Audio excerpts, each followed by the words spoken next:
Welcome to Out of the Fold.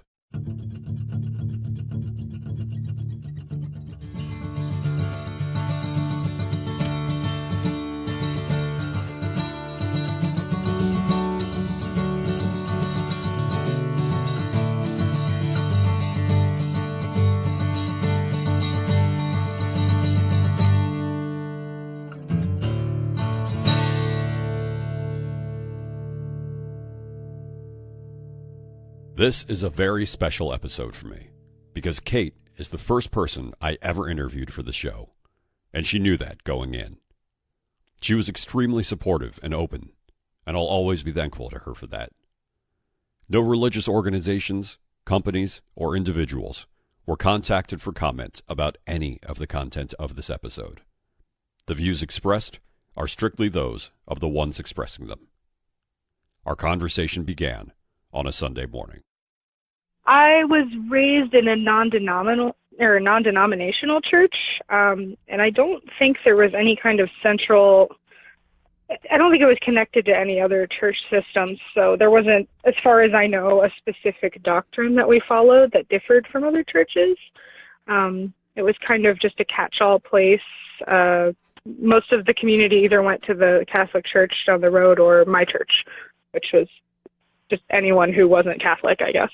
But I think most of my upbringing was more influenced by my mother and how she taught us. We did go to church every week, but she also kind of taught us more independently at home, and we had like the children's Bibles and stuff that we would read, and she would help kind of reinforce some of those morals or lessons. But I don't know. I stopped going to church regularly in my teen years and altogether when I was in college. And I kind of started to question things after I encountered people who were atheist. And after my boyfriend, my husband now, but my boyfriend at the time, told me that he was not religious anymore, that kind of started to get me thinking. So you were. I remember when I was younger and I had started to kind of lose my faith a little bit. I had actually started dating a girl at the time who I knew from my high school, which was a very religious high school, and she had definitely gone in the direction of being pretty hardcore of a believer, and it ended up being one of the big things that caused our relationship to end, and honestly more so for her. She couldn't really handle the fact that I really wasn't a believer. I didn't really have anything against her. She was doing good things. It was really an issue that she had with me. So it sounds like for you, it was actually somewhat similar in that you had started dating a guy who, how long into the relationship was it before you learned that he was an atheist?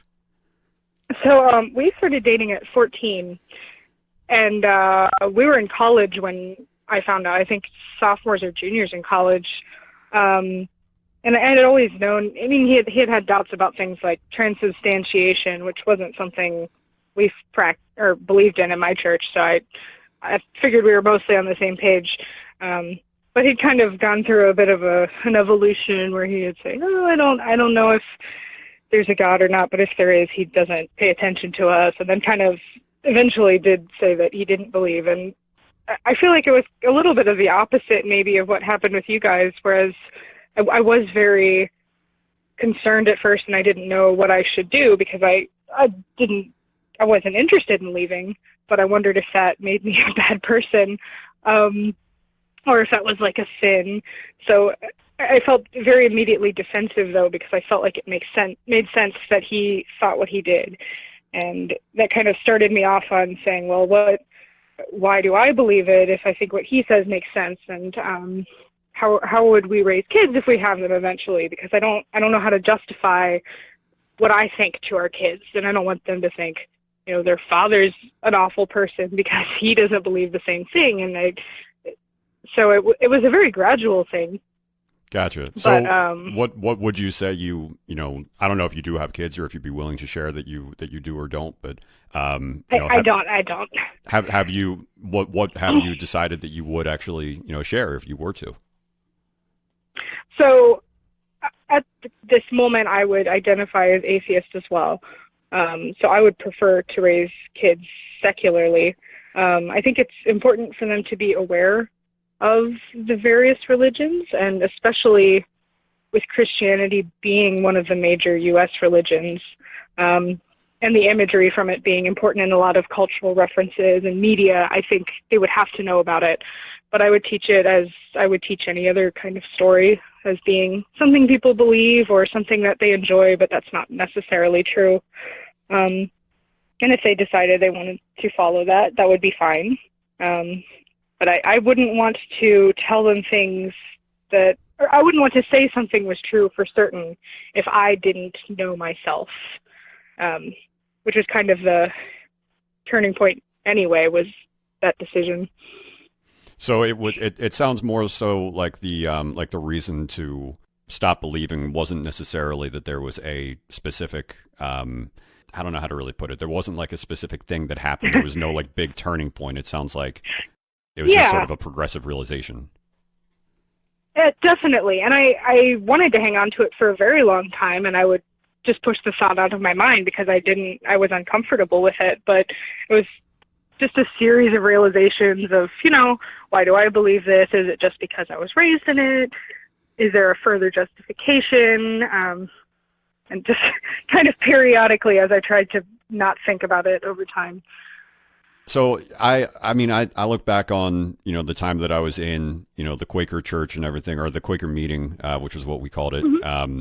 And yeah, it's not like anything was bad about it, and there was a lot of stuff about it that actually I think kind of led to me being somebody who really believes in myself. And I don't mean in like a narcissistic, I am God type of way, just like there's this whole thing in Quakerism called speaking truth to power. So it's like, if you believe in something, then, don't waver. And that was that was something that was really powerful and really profound. And from the website that you sent me, it looks like they were doing a lot of your church that you were associated with, and it looked like looked like they were doing a lot of good stuff, like they were helping out the community too. Yeah, I remember we would do stuff like we would build the frames for houses. I participated in that once or twice, or we would do fundraisers for young women who were pregnant unexpectedly, and my mother would always bring us home if we didn't go to church with her, or if we weren't at the adult service, she would always bring us home some kind of activity or project that the church was running. And I know sometimes that can come across as maybe money hungry, but there was always a specific cause we were going for, which I enjoyed. I appreciate that aspect of it. Absolutely. So you'd mentioned earlier that a lot of your beliefs growing up in the church were influenced by your mom. So was she like a longtime member of this church? So no, actually, she was raised Catholic and had left the church. I almost think it's ironic because now I've left every church. But she had left Catholicism for a variety of reasons. She didn't like that they didn't want women to be priests, and she didn't like how they had covered up some of the sexual abuse in the church, and she had actually called the Vatican when she was in high school to kind of challenge them on it for her school paper. And wow. she had, so I really admire that, because she wasn't, I like that she wasn't just letting them dictate what she thought. She was thinking for herself, but it was important to her that we were raised Christian. So she found the non-denominational church that we went to when we moved to that area when I was maybe 4 or 5. I think she's still very fond of her upbringing, and she still holds some of those Catholic values. But I think it was more important to her that we had the message and of God and of Jesus than it was that we had a specific set of rules to follow. I think that was one of the things she didn't like. She would talk about how, the eating fish on Fridays wasn't really a biblical thing so much as a cultural thing built by the institution of the church, and she didn't feel like we had to follow rules like that. So I think it's a little funny to look back at that stuff, just because I do consider her very devout, even though she's not I don't feel like she's following a very specific set of rules except for the ones she's kind of identified as being important. So I feel like in our family, the important thing was really believing and praying often and having a very genuine heart about it. So that's what I think of as being devout, I guess, but I have been challenged on that because I didn't always go to church consistently and I wasn't always involved in things, and I might have been told that doesn't count, that's not devout. So she does try to go to church regularly, and I think that she likes being very involved. Did you know anybody that you were close with, or whether it was family or obviously you know your family well, but I mean, was there anybody that that knew about you losing your faith? That I'm not looking for like some sensational angry conversation that you had with somebody or anything like that, but like did you end up having relationships that changed due to not leaving or by losing your faith? So I haven't, and part of it is because I think it's twofold. One is I've moved out of state, so no one that I really grew up with is present around me, except for my husband, who, as I said, is already deconverted. But the second is that I haven't said anything to almost anybody. I don't think I would be ostracized exactly by my family. I don't think they would cut me off, but I think they would be absolutely devastated, and that it would mean spending the rest of my days being just harangued to try coming to church, to start praying again. And I don't really have the patience for it. And that sounds mean because I really understand it, and I've done the same thing, and I am embarrassed. But I just don't want to have every encounter I have with my family be full of drama. And I mean, by the time I was in high school, I was going to church far less regularly, and it wasn't because I didn't believe, but just because I was too lazy to go. So there wasn't really a community around me where we were talking about religion or where that was the reason we were bonding. So I think my only concern would be my family's reaction, and I haven't told them. So I've not yet had any backlash. I've told maybe 2 friends who I already knew were not religious, so I was playing it safe. But that's about it.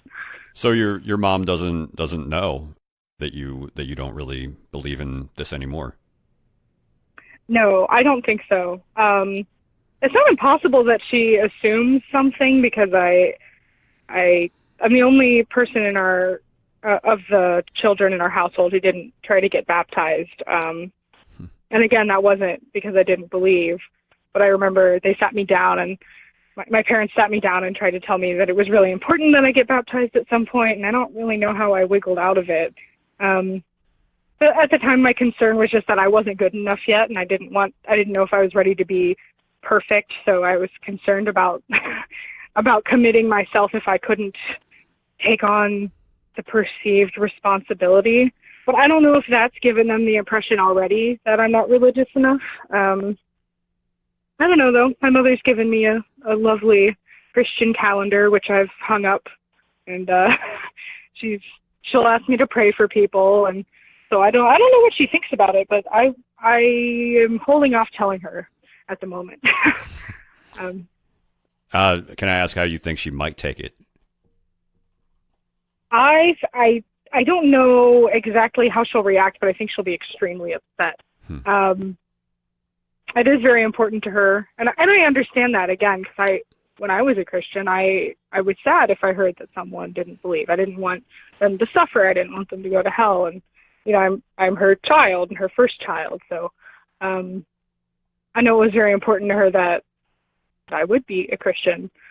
I think she will feel like a failure. She often will express that she feels like she must have done something wrong. If we're around her and we're arguing or we're swearing, she'll kind of question that. So I think something as important to her as this would be, she would dwell on it for a very long time, and probably make some passive aggressive remarks every time I was around. She's really a lovely woman, but she can she can have an attitude about some things, which I understand. I mean, I like that you said that she that she called the Vatican herself. I mean, regardless of anybody's religion, I mean that's awesome. That's just like Yeah, that was just an awesome thing and for she her to got in have done. trouble for it too. Really? By who? Um, well, she was trying to write an article for her school paper at the time, and when she called, she wasn't able to get through to anyone important. But I believe her school gave her a talking to about like not behaving that way, or I don't know if it was like don't get in the way, or if it was like don't try to bother the Pope, or what. But she's definitely not afraid to stir things up if she needs to, which I admire. So where would you say that you stand now religiously? I know that you had said atheist. I mean, have you? I'm wondering Right. if you sort of identify as a specific type of atheist, or So I would probably describe myself as an agnostic atheist.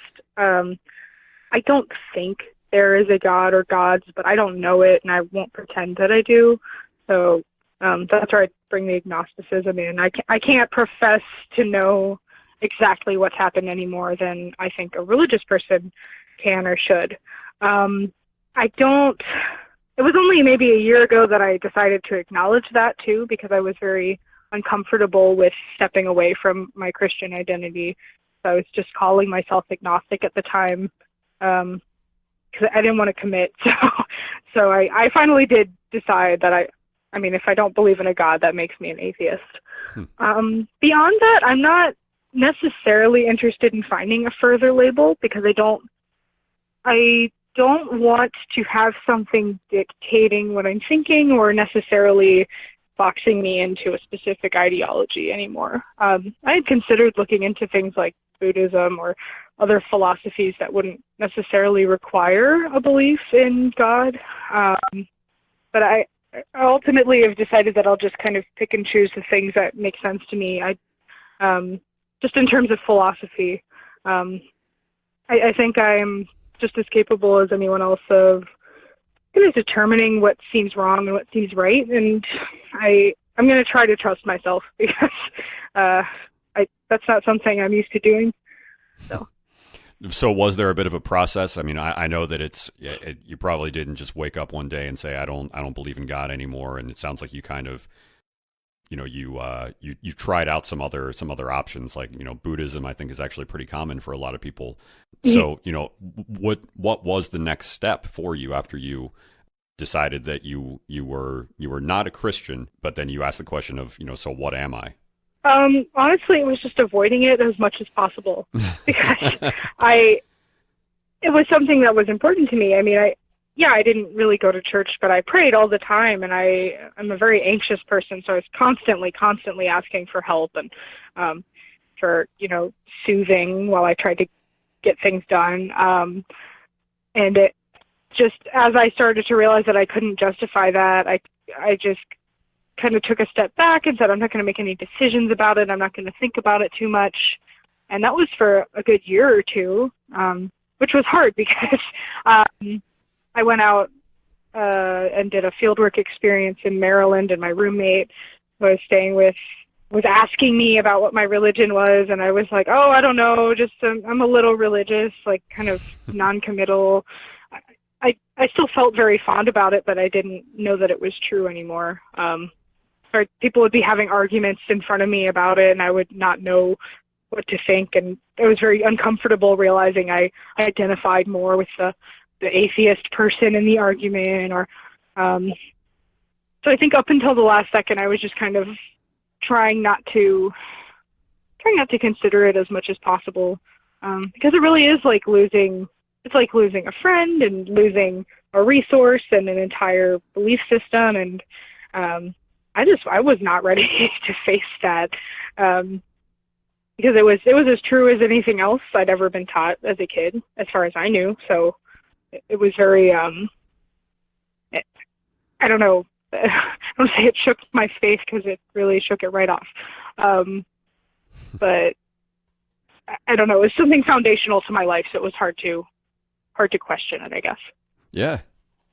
No, I get that. I actually had a discussion with someone on Reddit where they were trying to explain to me. I had said something like, "Oh, well, I'm really just agnostic," and they were like, "Well, that's not a thing.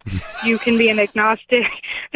They're saying you can be an agnostic theist or an agnostic atheist, but you can't just be agnostic because you either do or don't believe in a God. And I was like, "Well, I don't know if I believe in a God or not, but so I'm just agnostic." And so they kind of pushed a little bit, and I said, "Well, I guess I can't profess to have a God, so I guess that would make me an atheist." And that was just something I think I technically knew was an accurate label, but I was just afraid to say because what if I was wrong and I was a bad person for even considering it. So that was maybe a year ago. So what do you think happens when we die now? So I don't think anything does happen when we die. I do think it's incredible what kind of consciousness we have and what we're capable of, but I don't any longer think that there's a reason that can't happen organically or just through biology. I don't think that there has to be a soul for that to be the case. I look at animals and I see that they have various levels of intelligence and consciousness and emotions, and I just think it's the same for all of us in that we die and our biological components kind of decompose, and if they're not living, then neither is our brain or our thoughts or our consciousness. And that was something that I held on to the most, I think, was that I hoped there was an afterlife more so than I hoped there was a God, because that was a lot scarier to me, is being dead than just being alone.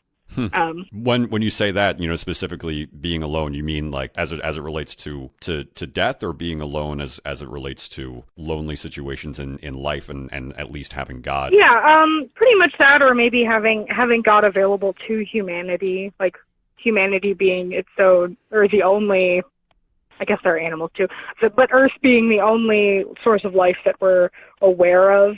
At least outside of that, I thought that there was God, and that he was available for comfort and to help us out if we needed it. And that was comforting, but it wasn't as comforting as thinking that death wasn't really going to be permanent. So that was the most important factor to me, I guess, was just that nothing would end, which was kind of another step in deconverting, because I realized that it was probably just because I was afraid, is that was kind of keeping that faith alive. And when you say afraid, was it afraid of the unknown as far as death goes, or was it afraid of something like being afraid of hell?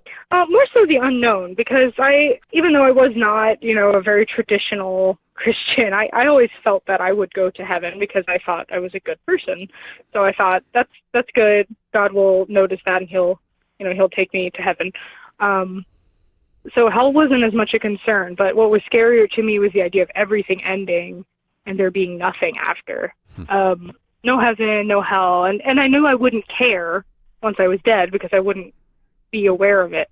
But anticipating it is scary. I still think it's scary. I don't know. So I apologize if I've made you more anxious. But, no, that's okay. But no, I always have existential dread.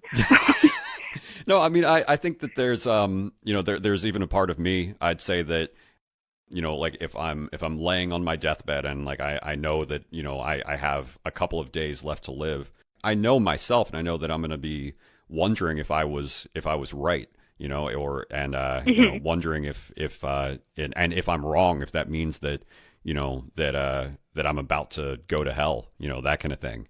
Not everybody is raised with that aspect of religion, and actually Quakerism didn't really have that, but my high school did. And I remember that it was always kind of strange to me how often hell was brought up, and it actually felt like faith sometimes was more so about being afraid of hell than it was about loving God. Yeah, I never had concerns about myself going to hell, I don't think, which may be arrogant, I don't know, but I always felt like as long as you believed and you tried to be a good person, you were pretty much good to go. And I always thought, too, I don't know if this was just influenced by stories you have about people who die during surgery and say they met God and stuff. But I always felt, too, that if you did go to hell, there was no reason why you couldn't still say, I repent and God could save you, because why wouldn't he be able to? If he's, all powerful, and loving, then he would save you from hell. But I felt like Earth was such a short time that there was no way it was the only judgment point. So I mean, and that didn't come from any kind of teaching. That was just my judgment of it. But I definitely was afraid for other people, because I the first guy I had a crush on was not religious, and that gave me no end of anxiety for him, because I didn't know what would happen when he died. I didn't want him to go to hell. Or, my boyfriend, now husband, I thought, oh, that's bad, because I want us to be together, but if you die, I don't want you to go to hell. And I figured if you didn't follow it in life, why would you repent even after you've gone? You wouldn't know to, maybe, or I don't know. It wasn't very cohesive. It didn't make a whole lot of sense. It was just whatever I felt was going to happen, I guess. Did you ever sort of meet people that were more on like that evangelical side of religion that had a very different perspective on Christianity than you did? Not so much in my childhood. There were a lot of Catholic kids at my school, but they weren't very preachy. When I was in college, definitely, because I think most colleges experience this, where you have on-campus preachers, not people affiliated with campus, but people who will show up and try to convert people. So that was a little bit unfamiliar to me. I actually stopped. I was trying to be polite, but I got stopped for about 40 minutes by a guy who was telling me, he was giving me a lot of fire and brimstone talk, and I was just starting to question my religion, and this kind of pushed me right back in because I was afraid. But he was trying to convince me, and I was telling him, well, everyone has a different interpretation of the scripture, and he said, no, there's no interpreting. This is exactly what it says, and that's the only way to understand it. And I was like, okay, well, obviously other people don't agree with you, but I don't think anyone was so bent on spreading it, at least when I was a kid, because most of the people who went to my school were religious, and if you weren't a Christian, you had a different faith, and people generally respected it, which I don't know, I think is a positive thing I can say about my community. And I think most of us would have related and said that even if we were from different denominations, we all considered ourselves Christians and were part of the same group. So actually, this guy that you said that was doing the fire and brimstone stuff, you said that you were starting to question your faith at the time. So he actually sort of brought you back into believing.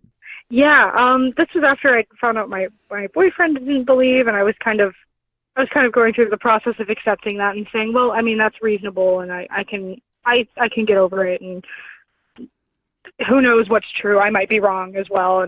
And he was just so intense and was trying to tell me about, not being, I can't remember exactly. I don't know if he was trying to tell me about not being lukewarm and how hell is real. And if you know that people are going to perish and you see a way out, why wouldn't you tell them?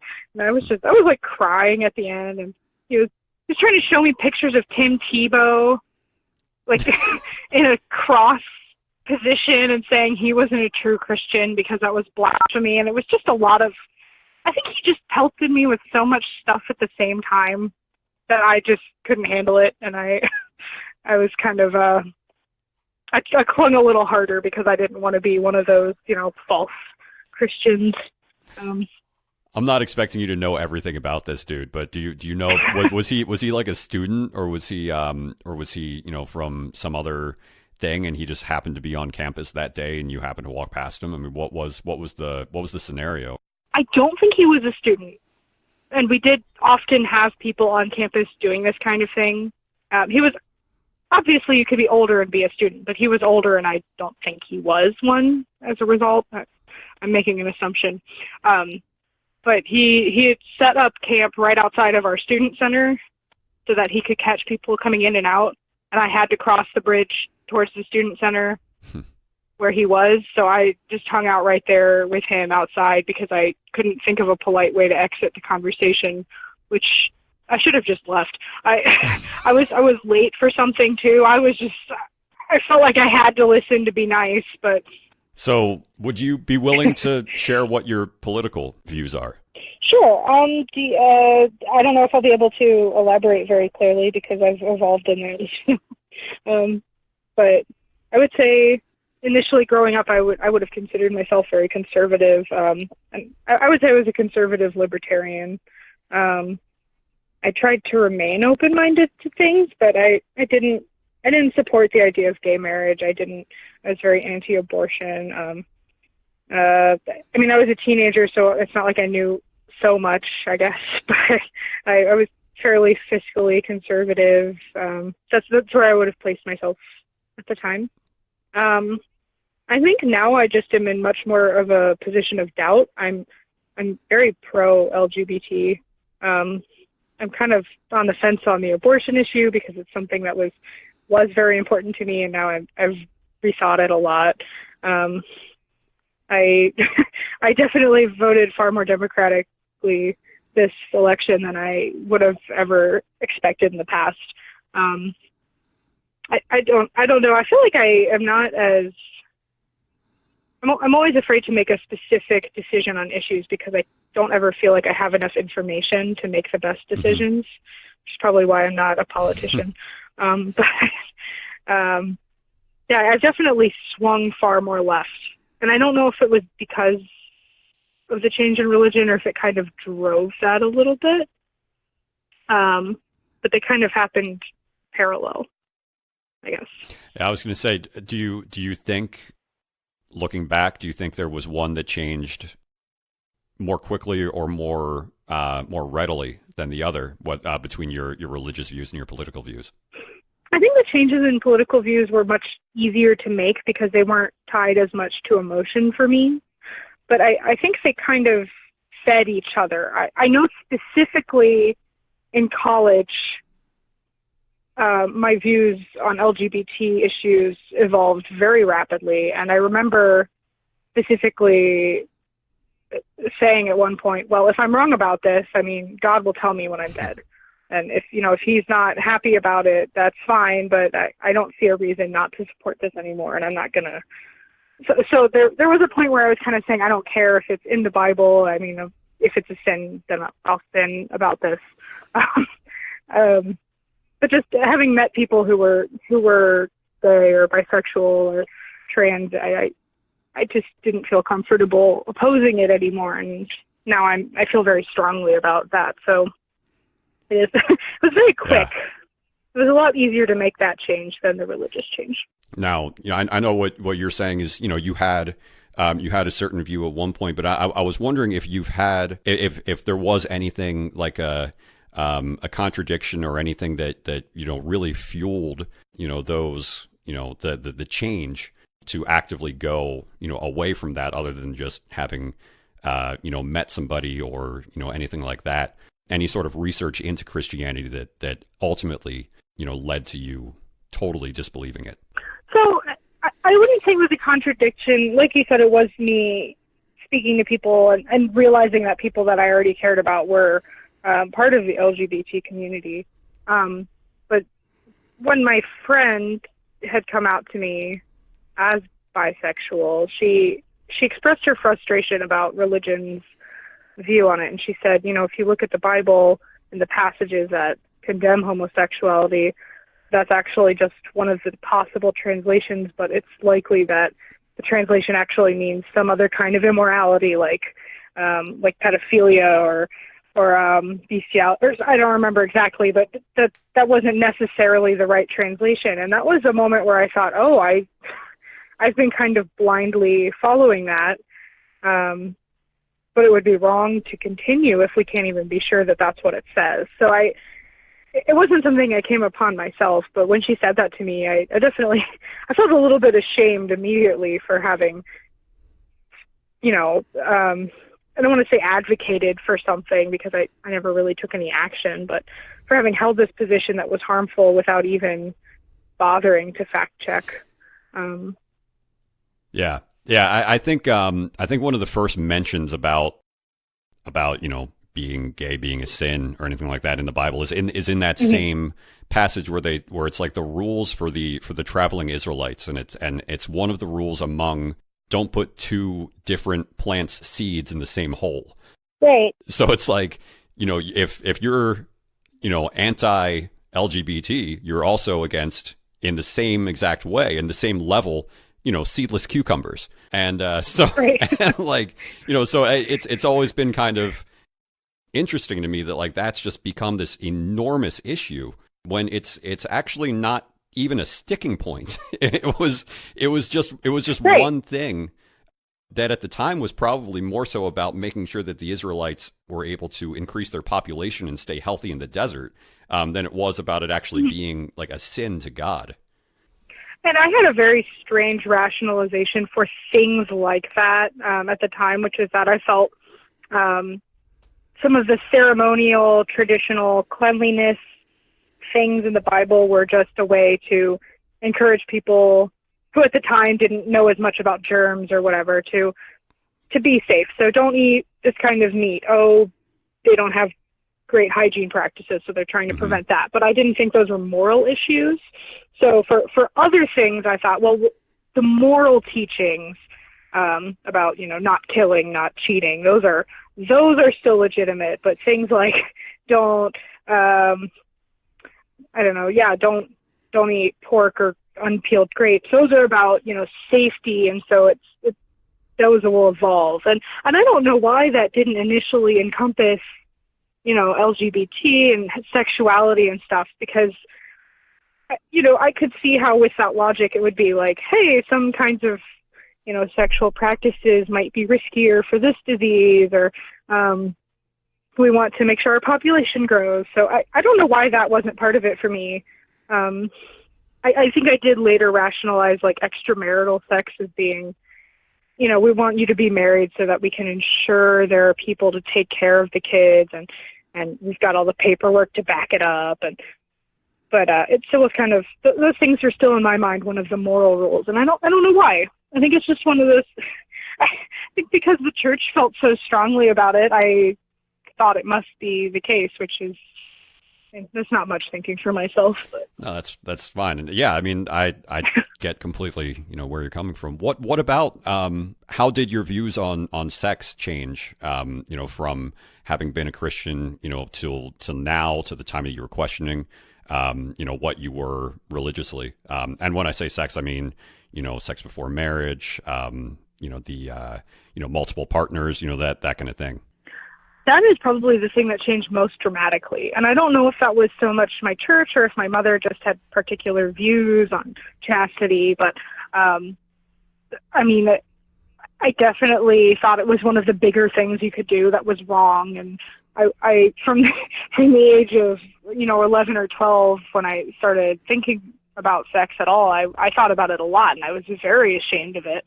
I would specifically try to turn thoughts about any thoughts that I had about sex into something else. I don't know if you've seen those safe for work porn gifs where they paint over everything to make it appropriate. But I felt like I was doing that all the time. Anytime I had some kind of thought, like I would try to make it appropriate. But I very much thought it was wrong to have sex before marriage, or to have casual sex. It was something that even if I heard other people had done, I was very like anxious about for them. And I mean, I've been with my husband since we were 14, so I was kind of a hypocrite in that manner, and I would keep trying to hold off on things that I didn't want to. And I felt like I think this was actually part of the tension that started maybe between me and my family, because I was so nervous that they would think I was, like a slut or a sinner, that I would try to kind of hold them at arm's length and not talk to them as much, because I was nervous about being found out. But as I deconverted, and I thought, well, everyone can make their own decisions. Everyone's an adult. Why shouldn't they be able to do things that they enjoy, that aren't hurting anybody? And so I don't know. I think of myself as very sex positive now, and I think polyamory is fine and should, should be legal, and people should be able to sleep with whoever they want and use whatever protection they want. And I think that was just one of the things in my household that was kind of always hammered home, even up through when I was in college. If we watched a movie and there was a couple that was living together or sleeping together, my mom would say, "Oh, they shouldn't be doing that. Remember, don't do that until you're married." And so it was all the time. What about the things that are kind of more gray area to some people in religion? Like there are a lot of people that are raised Christian that believe that it's wrong to have had to have sex, but that oral and anal sex are okay. Or they sort of think that, but there's no real substantiation for it. But did you ever hold beliefs like that? And did any of that ever change?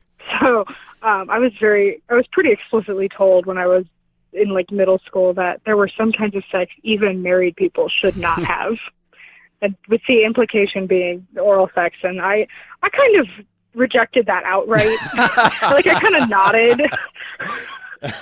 Like we kind of nodded, but then immediately disregarded it because I thought that was silly myself. So it was something I was taught was apparently even worse than intercourse, but I was definitely more willing to take that step than because I don't know, I was told that didn't count for virginity or whatever in school, so I figured that didn't count.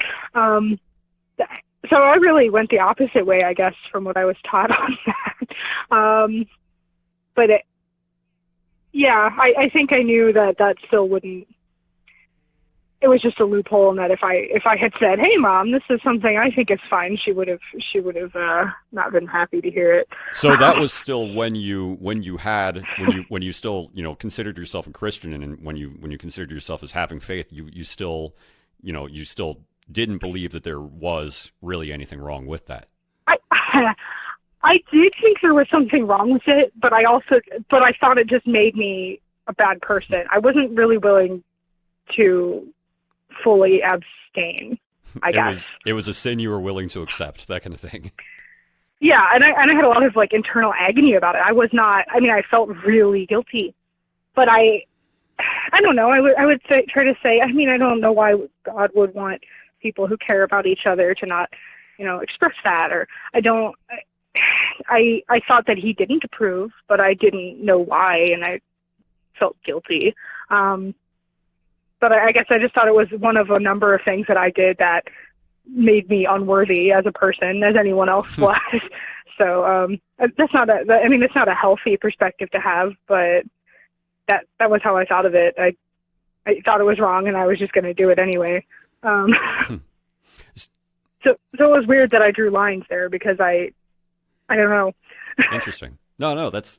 I think a lot of people have that same view, and it's been really interesting to learn that, that some of the people that are having the most, non, strictly penetration sex are actually the people that believe the most strongly, and so that's fascinating. Definitely, and I think I was surprised to learn that too because I just thought it was the way I was rationalizing things, but. It's certainly not something they teach you to do.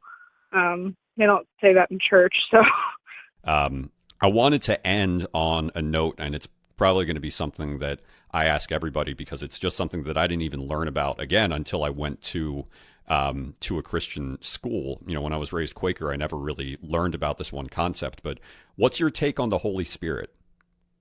Like what it is? Yeah. So like I was always sort of raised with God and Jesus, the Father and Son. I get that, and then it wasn't until later that I learned about what the Holy Spirit. Until I learned about that other part, and I was wondering, how you were raised about that, and what your view on it was personally while you still believed in it. So it was always structured as a Trinity when it was talked about.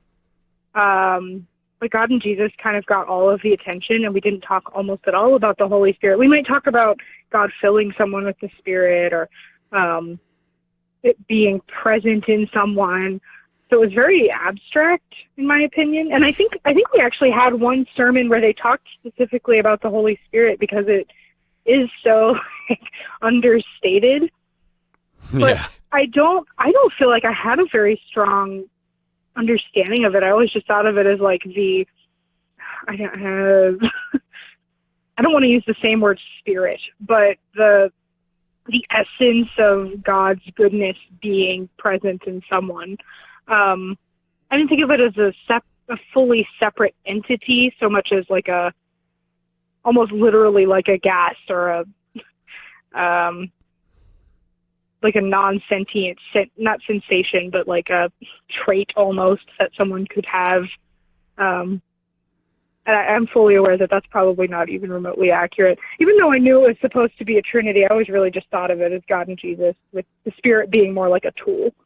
But I don't think that's accurate.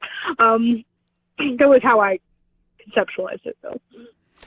Yeah, and that's really interesting. So, like, I want to get everybody's perspective about, what the hell this thing even is, because like it was just not something that, I mean, I can totally understand abstract thoughts and everything like that. I don't want to make it seem like I can't. It's just this was just something that never seemed to be fleshed out enough, and yet it's the only thing that that it says in the Bible that if you don't believe in it, then you are doomed. Like that's it for you. Like if you ever reject the Holy Spirit, there's no coming back. But yet it's not even the sort of thing that's explained thoroughly enough.